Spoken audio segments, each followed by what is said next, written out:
Hello everyone, आप सभी का मेरे यूट्यूब चैनल पे स्वागत है। क्लास 12th मैथ्स की सीरीज़ में आज हम लोग पढ़ने वाले हैं एक्सरसाइज 5.4 का इंट्रोडक्शन वीडियो। उससे पहले अगर मेरा चैनल सब्सक्राइब नहीं किया है तो प्लीज़ कर दीजिएगा, वीडियो को लाइक और शेयर करिए। तो इसमें हम बहुत ही मस्त दो टॉपिक पढ़ने वाले हैं, जो है एक्सपोनेंशियल फंक्शन और लॉगरिथम फंक्शन। ओके, सो चलिए शुरू करते हैं। सबसे पहले एक्सपोनेंशियल फंक्शन। देखिए, जब भी आप सुनते हो बात की एक्सपोनेंशियल, तब हमारे दिमाग में ये चीज़ आती है ई की पावर एक्स, राइट। जब भी हम बोलते हैं कि एक्सपोनेंशियल फंक्शन, तो सबसे पहले दिमाग में आता है ई की पावर एक्स। लेकिन ये ई की पावर एक्स एक्चुअल में एक्सपोनेंशियल फंक्शन नहीं है, ये एक्सपोनेंशियल फंक्शन का एक स्पेशल टाइप है। ओके, तो ये चीज़ समझना होगा। तो देखो, एक्सपोनेंशियल फंक्शन लाने का रीज़न क्या हुआ, कैसे मतलब इसका इन्वेंशन कैसे हुआ, तो समझिए। देखो, जब आप ये हमने पॉलिनोमियल फंक्शन पढ़े थे, वाई इक्वल एक्स स्क्वायर है, एक्स क्यूब है, एक्स की पावर 4 है, ये सारे पॉलिनोमियल फंक्शन है, पावर एक्स की पावर वाले। ओके, तो देखो, जब इसमें समझो मैं एक्स इक्वल 1 रखता हूँ, एक्स स्क्वायर में एक्स इक्वल 1 रखता हूँ तो मेरे पास वाई 1 आता है। एक्स इक्वल अगर 2 रखता हूँ तो 2 का स्क्वायर कितना आता है, 4। तो वाई मेरे पास कितना आ जाता है, वाई इक्वल आता है 4। एक्स इक्वल 3 रखता हूँ तो मेरे पास वाई कितना आ जाता है, 8।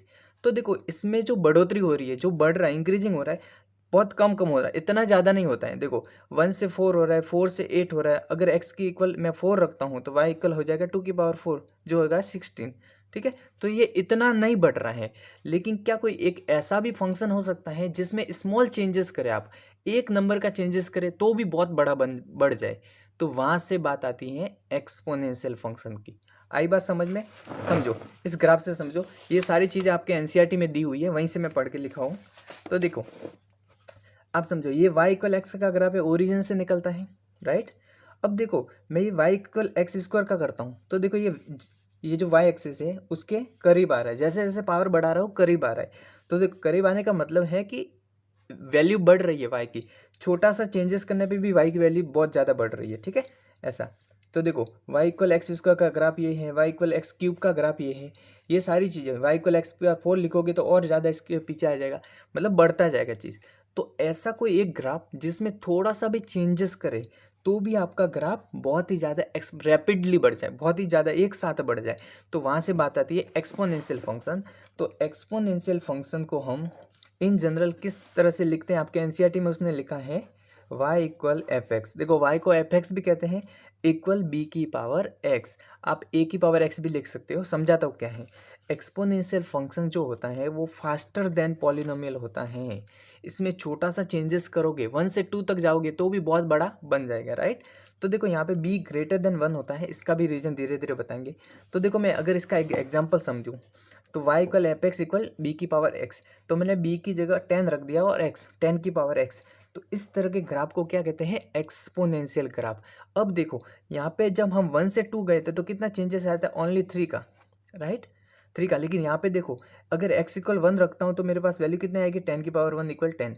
लेकिन जब एक बढ़ा देता हूँ, x इक्वल 2 रख देता हूँ, तो 10 की पावर 2 कितना हो जाए, 100। तो देखो, 10 से डायरेक्ट 100 बढ़ गया। अगर मैं x की पावर 3 कर दूँ तो और ज़्यादा बढ़ जाए, सॉरी, 10 की पावर अगर 3 कर दूँ तो मेरे पास 1000 हो जाएगा। मतलब इतना फास्ट बढ़ रहा है ग्राफ, एक साथ इतना फास्ट बढ़ रहा है। 10 की पावर है, जैसे एक्सपोनेंशियल ग्राफ, एक साथ इतना बड़ा, छोटा सा चेंजेस करने पे बहुत ज़्यादा बढ़ रहा है। आई बात समझ में? तो इस तरह के फंक्शन को क्या कहते हैं, एक्सपोनेंशियल फंक्शन, जो इंक्रीज होता है रैपिडली, बहुत ही तेज़ी से इंक्रीज होता है। और उसके लिखने का तरीका होता है y इक्वल कॉन्स्टेंट, कॉन्स्टेंट कोई भी नंबर 1 2 3, 1 से बड़ा होना चाहिए, क्योंकि 1 की पावर समथिंग, तो वही चीज़ होगा, 1 2 3 4 5 6, राइट। तो आप जैसे मैंने यहाँ पे अभी 10 लिया था। कांस्टेंट की पावर इंडिपेंडेंट वेरिएबल, क्या है, इंडिपेंडेंट वेरिएबल। समझो, इंडिपेंडेंट वेरिएबल क्या होता है, मैंने पिछले वीडियो में भी बताया था कि x को हमेशा इंडिपेंडेंट वेरिएबल बोलते हैं और y को क्या बोलते हैं, डिपेंडेंट वेरिएबल। आई बात समझ में? तो कांस्टेंट की पावर जब भी आपको x मिलता है तो वो ग्राफ, मतलब उस फंक्शन को क्या बोलते हैं, एक्सपोनेंशियल फंक्शन।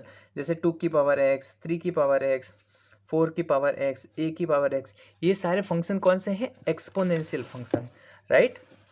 आई बात समझ में? तो देखो, एक्सपोनेंशियल फंक्शन में ये चीज़ ध्यान रखना पड़ेगा कि यहाँ जो a है, जो कांस्टेंट है, उसकी वैल्यू 1 से ज़्यादा होनी चाहिए। अगर देखो, 1 से कम होगी तो पावर बढ़ाओगे तो वैल्यू घटती जाएगी। समझो, जैसे मैं यहाँ पे 2 लेता हूँ, 2 की पावर 1 कितना होता है, 2, 2 की पावर 2 कितना होता है, 4, 2 की पावर 3 कितना होता है, 8। तो वैल्यू बढ़ रही है। लेकिन अगर मैं इसमें ये वैल्यू क्या है, 1 से बड़ी है, तब ये बढ़ रही है चीज़ें, y की वैल्यू बढ़ रही है पावर बढ़ाने पे। अगर जो वैल्यू है वो 1 से बड़ी है और आप पावर बढ़ाते जा रहे हो तो वैल्यू भी बढ़ेगी। लेकिन यही वैल्यू अगर 1 से छोटी है, जाओ जैसे मैं 1/2 लेता हूँ, तो जैसे जैसे मैं पावर बढ़ाऊंगा वैल्यू घटती जाएगी। जैसे 1 लेता हूँ तो 1/2 आएगा, 1/2 का स्क्वायर लेता हूँ तो 1/4 आ जाएगा, 1/2 का क्यूब लेता हूँ तो 1/8 आएगा। तो देखो ये वैल्यू घटती जा रही है, ये सबसे बड़ी है, इससे बड़ी मतलब इससे छोटी और इससे छोटी। आई बात समझ में? तो जब भी आपका एक्सपोनेंशियल फंक्शन चेक करना है तो a ग्रेटर देन 1 होना चाहिए, ये यहाँ पे कंडीशन है, राइट? तब जाके वो फंक्शन इंक्रीजिंग होगा एक्सपोनेंशियली। अब सबसे ज़्यादा इंपॉर्टेंट आती है चीज़ कि y इक्वल ई की पावर x क्या है। अगर ये एक्सपोनेंशियल है फंक्शन, ए की पावर मतलब कांस्टेंट की पावर इंडिपेंडेंट वेरिएबल वाला अगर एक्सपोनेंशियल है तो y इक्वल ई की पावर x क्या है। तो यहाँ से समझते हैं e की पावर जो x है वो इस सीरीज से आता है, राइट? ये फैक्टोरियल है, 1+1/(1+1/(2). अगर आपको फैक्टोरियल नहीं पता है, 11th क्लास में शायद पढ़ा होगा आपने। देखो फैक्टोरियल का मतलब होता है, अगर मैं फैक्टोरियल 3 निकालूँ तो 3 से लेके आपको 1 तक मल्टीप्लाई करके जाना है। 3 × 2 × 1 6 हो गया। अगर फैक्टोरियल 4 लिखता हूँ तो 4 × 3 × 2 × 1। अगर फैक्टोरियल 6 लिखता हूँ तो 6 × 5 × 4 × 3 × 2 × 1। ठीक है, तो इस तरह से फैक्टोरियल करते हैं। तो देखो 1+1/(1+1/(2), ये इनफाइनाइट सीरीज का जो वैल्यू आता है वो आता है e। ओके, e की पावर x वाला वैल्यू आता है e की पावर x वाला। तो y इक्वल ई की पावर क्या है, स्पेशल केस है एक्सपोनेंशियल फंक्शन का, जिसमें इस जो e की पावर x है उसको क्या बोलते हैं, नेचुरल एक्सपोनेंशियल फंक्शन। देखो एक्सपोनेंशियल फंक्शन इन जनरल क्या है, कांस्टेंट की पावर इंडिपेंडेंट वेरिएबल, लेकिन इसका स्पेशल टाइप जिसको नेचुरल एक्सपोनेंशियल फंक्शन कहते हैं वो क्या है, y इक्वल ई की पावर x। तो आप उन दोनों में फ़र्क करना समझो। कांस्टेंट की पावर इंडिपेंडेंट वेरिएबल मतलब a की पावर x वाला जो फॉर्म है वो है एक्सपोनेंशियल फंक्शन, लेकिन जो e की पावर x है उसको कहते हैं नेचुरल एक्सपोनेंशियल फंक्शन, ये स्पेशल टाइप है उसका। ओके, और जब e की वैल्यू हम देखते हैं तो 2 से 3 के बीच में हमेशा आती है, और e की वैल्यू 2.33 के आसपास लेते हैं। ये सारी चीज़ें आपके एनसीईआरटी में दी हुई है। देखो ये सारी चीज़ें आपके एनसीईआरटी में दी हुई है, यहीं से मैंने कॉपी की। ओके, आई बात समझ में? तो ये सारी चीज़ें दी हुई है। अब चलते उसके थोड़ी पीछे चलते हैं। अब देखो उसके कुछ जो पॉइंट्स हैं वो मैं देख लेता हूँ। Points 0 1 always lie on all the exponential function curve. देखो जब एक्सपोनेंशियल फंक्शन होता है, एक्सपोनेंशियल फंक्शन क्या होता है, किसी भी कांस्टेंट की पावर इंडिपेंडेंट वेरिएबल मतलब एक्स की वैल्यू, राइट? अब देखो जब आप बात करते हो पॉइंट 0,1, 0,1 का मतलब होता है, पॉइंट का मतलब पहला जो पॉइंट होता है वो एक्स होता है, दूसरा पॉइंट वो वाई होता है। अगर एक्सपोनेंशियल फंक्शन में 0 रखते हो एक्स की जगह तो वाई हमेशा 1 आएगा। मतलब ये पॉइंट हर एक्सपोनेंशियल फंक्शन को सेटिस्फाई करेगा। क्यों? देखो किसी भी कांस्टेंट की पावर एक्स की जगह मैं 0 रखता हूँ, किसी भी कांस्टेंट या कोई भी नंबर हो उसकी पावर 0 क्या होती है, हमेशा 1 होती है। 1 की पावर 0 1 होता है, 2 की पावर 0 1 होता है, 1,00,000 की पावर 0 भी कितना होता है, 1। तो अंदर कोई भी कांस्टेंट कोई भी नंबर हो उसकी पावर अगर 0 होगी तो हमेशा वैल्यू कितनी आएगी, 1। इसका मतलब है कि एक्सपोनेंशियल फंक्शन देखो e की पावर x का होता है और इसमें x की जगह 0 रख दिया तो आपका हमेशा वैल्यू कितना आएगा, 1। तो मतलब ये पॉइंट हमेशा उस फंक्शन के कर्व पे होगा। देखो एक्सपोनेंशियल फंक्शन ये है 0 1, तो देखो एक्सपोनेंशियल फंक्शन हमेशा 0 1 से पास होगा, ये चीज़ आपके दिमाग में रहनी चाहिए। तो अगर एमसीक्यू यहाँ से बन सकता है कि एक्सपोनेंशियल फंक्शन कौन से पॉइंट को हर बार सेटिस्फाई करेगा, कोई भी एक्सपोनेंशियल फंक्शन, तो 0,1 ये पॉइंट हमेशा उसको सेटिस्फाई करेगा। सेटिस्फाई का मतलब है अगर एक्स की वैल्यू 0 रखोगे तो वाई की वैल्यू हमेशा आपको 1 मिलेगी। आई बात समझ में क्लियर है यहाँ तक? अब देखते हैं, मैंने यहाँ पे लिख लिया कांस्टेंट की पावर 0 इक्वल हमेशा 1 होती है। अब और चीज़ पढ़ते आगे। In exponential function y can never be negative, tending to 0 is possible. यहाँ पे चीज़ ध्यान दो, जब आप y इक्वल समझो a की पावर x करते हो, राइट? अब देखो हमने क्या माना, ये वैल्यू ग्रेटर देन 1, यहाँ पे देखो, यहाँ पे समझो b की पावर x में b ग्रेटर देन 1 माना था। अब आप x की वैल्यू कुछ भी रखो ना, x की वैल्यू समझो मैंने यहाँ पे b की वैल्यू 2 ले ली। अब आप x की वैल्यू 0 रख दी तो 1 आएगा, 1 रख दी 2 आएगा, मतलब 2 आएगा, 2 रख दी 4 आएगा, बढ़ता जाएगा। अब समझो कि आपकी क्या मर्जी हुई कि मैं x की वैल्यू नेगेटिव ले लेता हूँ, चलो -1 रखा तो ये कितना हो जाएगा, 1/2। अगर 2 की पावर -1 क्या होता है, 1/2 हो गया। तो भी ये वैल्यू तो पॉजिटिव ही है ना, भले ही कम है, 1 से कम है, ये वैल्यू 1 से कम है लेकिन 0 से तो बड़ी होगी। भले आप 2 की पावर -1000 कर दो, 10,000 कर दो, राइट, 2 की पावर -10,000 कर दो, तो भी ये वैल्यू कितनी आएगी, 1/2 की पावर 10,000, 1/2 की पावर 10,000, जो हमेशा 1 से बड़ी ही, मतलब क्या कहते हैं, 0 से बड़ी ही होगी, पॉजिटिव नंबर ही होगी। तो मैं यही कहना चाहता हूँ, जैसे y की पावर, समझो y की पावर जो a की पावर x है, यहाँ पे x देखो 0 होगा तो वैल्यू 1 हो जाएगी, 1 होगा मतलब 1 से बड़ा होगा तो पॉजिटिव हो जाएगा, और 1 से छोटा होगा मतलब नेगेटिव, 0 से भी छोटा होगा, इवन नेगेटिव भी होगा, तो भी ये वैल्यू कितनी आ जाएगी, 0 से हमेशा बड़ी ही आएगी, आप उसमें नेगेटिव वैल्यू नहीं ला सकते। तो यही पॉइंट कह रहा है कि in exponential function y can never be negative, tending to 0 हो सकता है। कैसे टेंडिंग टू 0 हो गया, समझो आपने कांस्टेंट की वैल्यू 2 ली, राइट, और आपने यहाँ पे वैल्यू ले ली माइनस बहुत बड़ी, ऐसा ले लिया, तो ये चीज़ कितनी बन जाएगी, 1/2 की पावर ये समथिंग।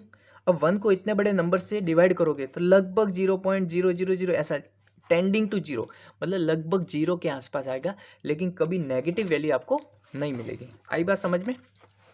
तो और पॉइंट देखते हैं, domain of exponential function is always real number. Domain का मतलब होता है आपका एक्स की वैल्यू, ठीक है, एक्स की वैल्यू, ए की पावर एक्स में एक्स की जो वैल्यू होती है उसको हमेशा डोमेन कहते हैं। तो डोमेन हमेशा आपका कितना होगा, रियल नंबर। रियल नंबर आप कुछ भी डाल सकते हो, 0 डालो, नेगेटिव डालो, पॉजिटिव डालो, अंडर रूट में डालो, उसको कोई प्रॉब्लम नहीं होगी ए की पावर एक्स वाले में। आई बात समझ में।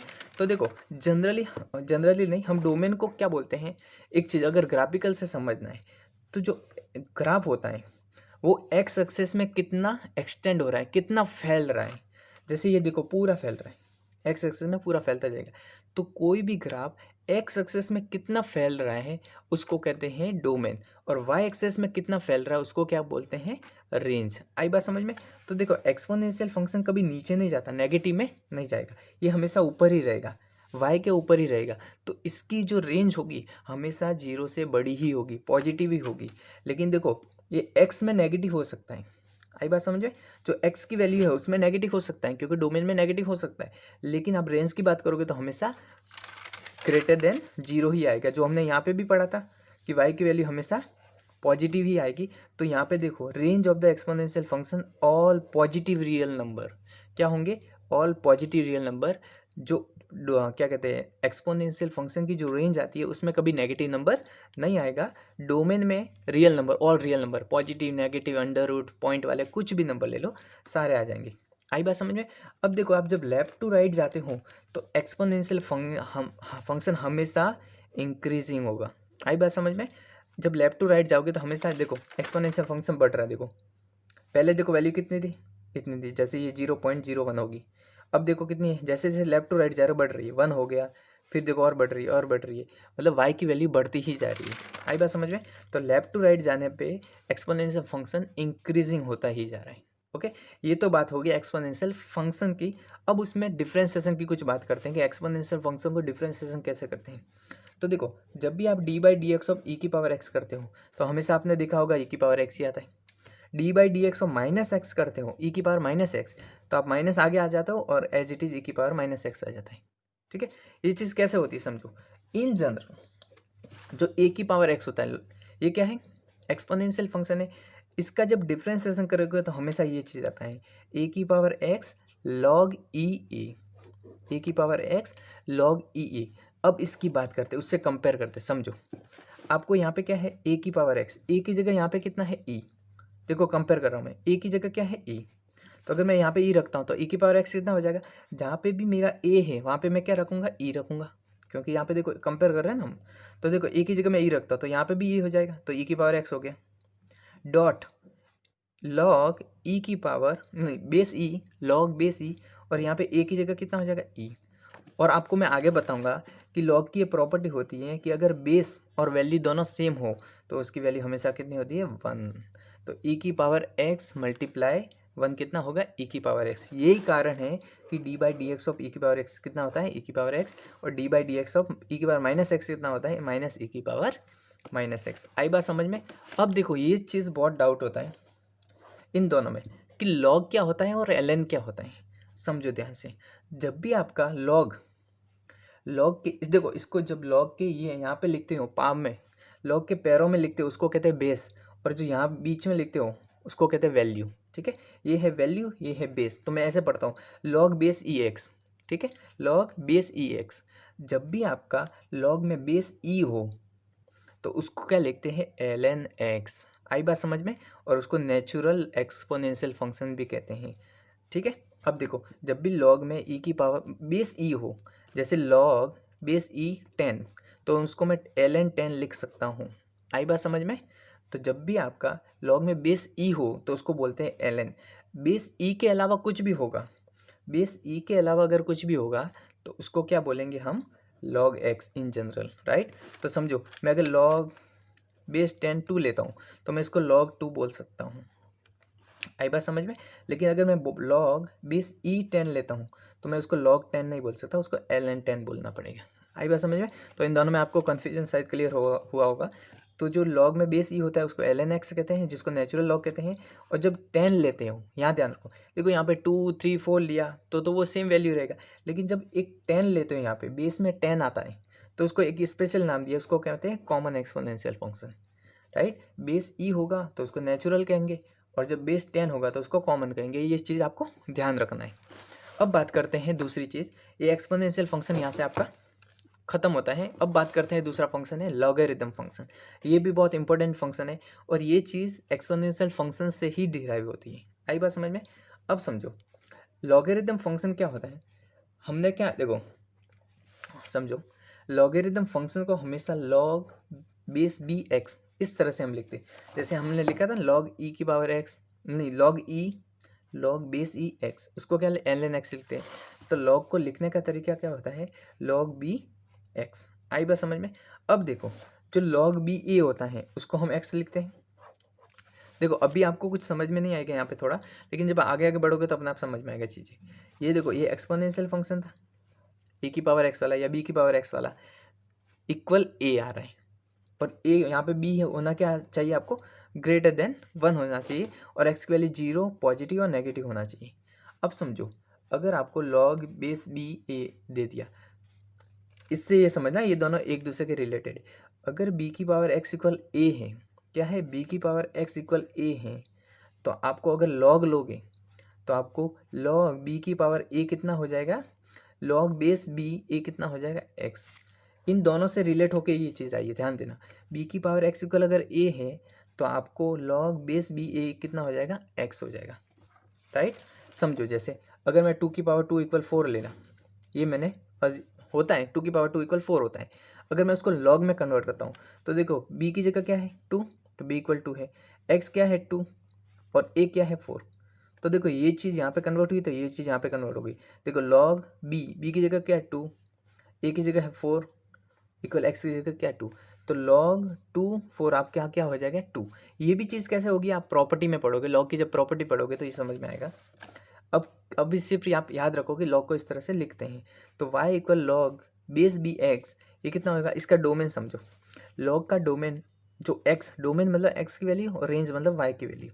लॉग के रेंज में आपका पूरा रियल नंबर कोई भी आ सकता है, लेकिन लॉग के अंदर जो वैल्यू होती है यहाँ पे x की वैल्यू, वो कभी भी नेगेटिव नहीं होनी चाहिए। अगर नेगेटिव हो गई तो वो एग्जिस्ट ही नहीं करता। ठीक है, तो लॉग जैसे -2, तो ये पॉसिबल नहीं है।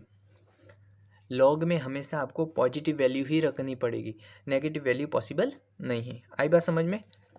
ओके, अब समझते हैं उसके कुछ नेचुरल लॉग भी होते हैं, नेचुरल लॉग और कॉमन लॉग। जैसे natural exponential function, common exponential function हमने पढ़ा था, उस तरह से यहाँ पे नेचुरल लॉग और कॉमन लॉग भी होता है। राइट, देखो, एक्सपोनेंशियल फंक्शन से ये सारा चीज़ बना है लॉगरिथम वाला।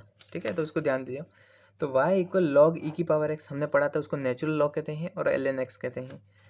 लॉग बेस 10x उसको क्या कहते हैं, कॉमन लॉग कहते हैं। ओके, देखो, लॉग का फंक्शन अब समझो। लॉग वन हमेशा कितना होता है, 0। ये चीज़ आपको पता है।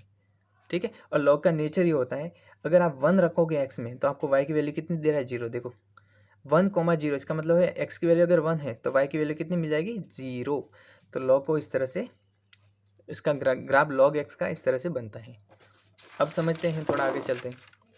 अब देखो, लॉग और एक्सपोनेंशियल इन दोनों को कंपेयर करते हैं, लॉगरिथम फंक्शन और एक्सपोनेंशियल फंक्शन को कंपेयर करते हैं। देखो हमने एक्सपोनेंशियल फंक्शन जब बनाया था, यहाँ पे देखिए तो किस तरह से बना था, ये कहाँ से जा रहा था, 0, हाँ x0 है y1, हाँ 0, 1 से जा रहा था। और जो लॉग का हमने फंक्शन देखा था अभी थोड़ी देर पहले, तो वो कहाँ से जा रहा था, 1, 0 से। ओके, तो देखो ये एक्सपोनेंशियल फंक्शन है, हमेशा 0, 1 से जाएगा, ये इस पॉइंट को हमेशा सेटिस्फाई करेगा। और जो लॉग फंक्शन है वो 1, 0 को हमेशा सेटिस्फाई करेगा। अगर आप y = x की लाइन खींचते हो बीच में, तो देखो ये और ये एक दूसरे के मिरर इमेज है। अगर यहाँ पे मैं मिरर रख देता हूँ तो ये फंक्शन की जो मिरर होगी वो यहाँ पे दिख जाएगी। आई बात समझ में? तो एक्सपोनेंशियल फंक्शन और लॉगरिथम फंक्शन एक दूसरे के मिरर इमेज होते हैं, उसको मिरर फंक्शन भी कहते हैं एक दूसरे के। आई बात समझ में? तो इन दोनों में ये रिलेशन होता है। अब बात करते हैं प्रॉपर्टी की, लॉग की। ये चीज़ बहुत ध्यान देने वाली है। अब जब लॉग फंक्शन को सॉल्व करोगे तो उसकी प्रॉपर्टी याद होना जरूरी है। तो ये चीज़ समझो, log base a b, log base a b, इसको क्या, इसको अगर चेंज करना उसको ये कहते हैं बेस चेंज प्रॉपर्टी।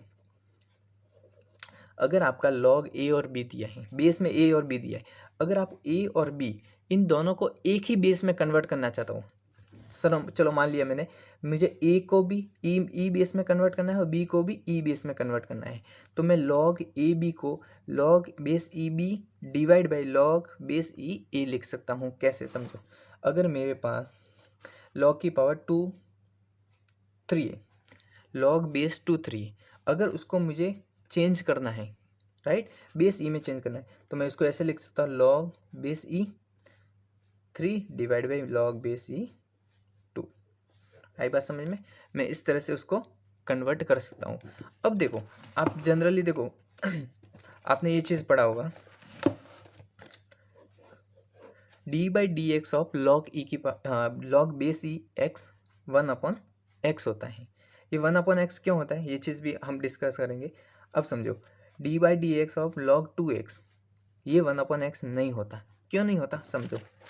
यहाँ पे ध्यान देने वाली बात है। यहाँ पे देखो मैं समझाता हूँ आपको। अगर मैं देखो लॉग ई की पावर x लिखता हूँ, राइट, लॉग ई की पावर x नहीं है, लॉग बेस ई एक्स, उसको अगर मैं ई बेस में कन्वर्ट करता हूँ तो मेरे ये क्या बन जाएगा, log base e x divide by log base e e. क्या किया मैंने, दोनों, ये दोनों है ई और एक्स को मैंने बेस ई में कन्वर्ट कर दिया। तो मैंने क्या लिखा, log base e into x divide by log base e into e. आपको पता है लॉग बेस ई कितना होता है, 1 होता है। मैंने समझाया ये चीज़। तो ये कितना हो जाएगा, लॉग ई की पावर ई x, log base e x हो जाएगा। क्या हो जाएगा, लॉग बेस ई एक्स। अब जब आप उसका डिफ्रेंसिएशन करोगे तो क्या आ जाएगा, इसका क्या हो जाएगा, 1/x। लेकिन अगर मैं बात करूँ इसकी लॉग 2x की, अगर उसको मैं बेस ई में कन्वर्ट करता हूँ तो मेरा क्या बन जाएगा, log base e x divide by log base e 2। अब ये 1 नहीं होगा, ये कोई भी एक कांस्टेंट नंबर आएगा। तो आप उसको जब करोगे तो 1/log बेस ई 2, और जब इसका डिफ्रेंसिएशन करोगे तो 1/x हो जाएगा। आई बात समझ में? तो इन दोनों में यही चीज़ फ़र्क है कि जब आप बेस ई एक्स का डिफ्रेंसिएशन करते हो तो 1/x होगा, लेकिन अगर ई की जगह कुछ और नंबर है तो आपका 1/x उसका डिफ्रेंसिएशन नहीं होगा। उसका क्या हो जाएगा, आप बेस चेंज करना पड़ेगा, दोनों को सेम बेस में रखो। मैंने क्या किया, बेस ई रखा दोनों में, एक्स लिखा और 2 लिखा। अब जो इसकी जो वैल्यू होती है, अगर इसकी वैल्यू 1 होती तो 1 लिख लेते कि 1 नहीं होगी, इसकी कोई कांस्टेंट दूसरी वैल्यू आएगी। लेकिन यहाँ पे देखो लॉग ई 1 होता है, ये चीज़ पता था, इसलिए यहाँ पे 1/1 इंटू 1/x आया था। आई बात समझ में? तो दोनों में कन्फ्यूज़ नहीं होना है। ये पहली प्रॉपर्टी, उसको बेस चेंज प्रॉपर्टी भी कहते हैं। आपके एनसीईआरटी में ये चीज़ दी हुई है, ये सारी आपकी प्रॉपर्टी दी हुई है, राइट। ये इसको कहते हैं बेस चेंज प्रॉपर्टी। अब देखो दूसरी चीज़, देखो अगर मैं बात करता हूँ, हाँ, जो मैंने यहाँ पे आपको ये जो समझाया है पूरा, ये चीज़ मैंने यहाँ पे लिख रखी है कि अगर log 2x है तो आपको 1/log e2, दोनों की बेस चेंज हो गया, फिर आप डिफ्रेंसिएशन करोगे तो 1/x log e2 आएगा, राइट। लेकिन जब आप अगर यहाँ पे e होता तो आपको सिंपल 1/x आता था, उसका जब डिफ्रेंसिएशन करोगे तो। अब आते हैं दूसरी प्रॉपर्टी, उसको देखो, ये दो चीज़ मल्टीप्लाई में है, एक्स और वाई, उसको प्रोडक्ट प्रॉपर्टी भी कहते हैं, लेकिन ठीक है हमें तो मतलब है कि ये काम कैसे करता है। ठीक, अब देखो log base e into x into y है। अगर मैं बोलूँ कि log base e x into y, तो उसको आप किस तरह से लिख सकते हो, उसको बेस अलग अलग करके प्लस में लिख सकते हो। मल्टीप्लाई का किस में कन्वर्ट हो जाएगा, प्लस में। कैसे, log e x plus log e y. अब आप उन दोनों को अलग अलग डील कर सकते हो। आई बस में, तो प्लस अगर मल्टीप्लाई में है तो वो किस में कन्वर्ट हो जाता है, प्लस में। दो फंक्शन मल्टीप्लाई में है तो दोनों को अलग फंक्शन कर दो और बीच में प्लस का साइन लगा दो। लेकिन इसका उल्टा सब पॉसिबल नहीं है। ऐसा नहीं कि log x plus y equal log e की पावर एक्स वाई, मतलब ई की पावर नहीं है, बेस ई एक्स वाई कर दिया। इसका उल्टा वो चीज़ पॉसिबल नहीं है। इसका उल्टा मतलब लॉग एक्स प्लस वाई का। आई बात समझ में। अब ये तो होगी प्रोडक्टिव प्रॉपर्टी। अगर मैं लॉग ई एक्स डिवाइड की बात करूँ तो आपको डिवाइड में माइनस करना है। क्या करना है, मल्टीप्लाई हो तो प्लस करना है, डिवाइड हो तो क्या करना है, माइनस। आई बात समझ में, ये चीज़ को माइनस करना है। यहाँ पे सेम चीज़, उसका उल्टा पॉसिबल नहीं है कि आप log e x minus y को इस तरह से नहीं लिख सकते। Log e x by y को इस तरह से लिख सकते हो, लेकिन इसको इस तरह से नहीं लिख सकते। अब देखो ये पावर प्रॉपर्टी है, राइट। पावर प्रॉपर्टी में क्या होता है, अगर आपको एक्स की पावर में समथिंग कुछ दिया है तो वो लॉग के आगे आ जाती है। समझो कैसे, अगर मैं बोलता हूँ लॉग ई एक्स की पावर 2 है तो ये 2 आप आगे ले सकते हो, 2 लॉग ई एक्स लिख सकते हो। हाँ, एक और चीज़, अगर यहाँ पे समझो 3 लॉग ई एक्स है तो आप इस 3 को ऊपर भी ले जा सकते हो, लॉग ई एक्स क्यूब हो गया। आई बात समझ में, सॉरी दिखाने हुआ। देखो अगर लॉग ई एक्स स्क्वायर है तो ये जो पावर है, ये जो वैल्यू की पावर है, एक्स की जो पावर है, उसको आप आगे ले सकते हो, 2 आगे आगे। अगर कभी ऐसा दिया हो कि 3 लॉग ई की पावर एक्स, तो आप उसको पावर को ऊपर भी ले सकते हो, लॉग ई एक्स क्यूब हो जाएगा। ठीक है, तो ये पावर प्रॉपर्टी थी। एक और चीज़ मैंने लिखी है कि लॉग में नेगेटिव एग्जिस्ट नहीं करेगा, लॉग में जो नेगेटिव वैल्यू वो एग्जिस्ट नहीं करेगी, ये चीज़ ध्यान देना है।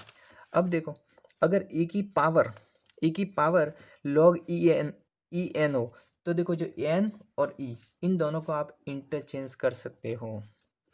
एन को यहाँ पे लिख सकते हो, ई को यहाँ पे लिख सकते हो। कैसे, एन नीचे आ गया, लॉग ई की पावर मतलब लॉग बेस ई, ये कितना हो गया 1, तो ये कितना आ जाएगा, एन की पावर 1 इक्वल एन। आई बात समझे। अगर कुछ देखो यहाँ पे कुछ भी हो सकता है, एनीथिंग, ठीक है, ऐसा नहीं। समझो ई लॉग ई 2 हो गया तो आप 2 और ई को इंटरचेंज कर सकते हो, तो इसकी वैल्यू कितनी आ जाएगी, 2 की पावर लॉग ई, इसकी वैल्यू 1 होती है, 2 की पावर 1 कितना हो गया, 2। तो आप इन दोनों को इंटरचेंज करके एन की वैल्यू लिख सकते हो। तो अगर मैं बोलूँ कि ई की पावर लॉग ई 1000, ई की पावर 1000 कितना हो जाएगा, आपके पास 1000 आ जाएगा आंसर। आई बात समझ में, ये दोनों हट जाएंगे एक दूसरे से। अब ये देखो लास्ट प्रॉपर्टी, लॉग ई ये चीज़ मैंने बताई 1 होता है, लॉग ए 1 होता है, लॉग 10 1 हो जाएगा, लॉग 3 1 हो जाएगा। अगर सेम नंबर है लॉग 3 1 हो जाएगा, लॉग 4 1 हो जाएगा। देखो ये दोनों कहीं पे भी सेम हो तो आप उसकी वैल्यू कितनी हो जाएगी, 1 हो जाएगी। ओके, तो आई होप कि आपको वीडियो पसंद आएगा। वीडियो पसंद आया हो तो लाइक शेयर कर दीजिएगा। अगर आप उसमें प्रॉब्लम आ रही है तो मुझे कमेंट करिए, मैं एक और वीडियो बना दूंगा इसी के रिलेटेड। और अगले जो वीडियो होगा उसमें हम 5.3 कंप्लीट कर देंगे, सॉरी 5.4 कंप्लीट कर देंगे, 5.3 हो गया कंप्लीट। तो तब तक के लिए आप वीडियो देखते रहिए, लाइक और शेयर करिए। Thank you.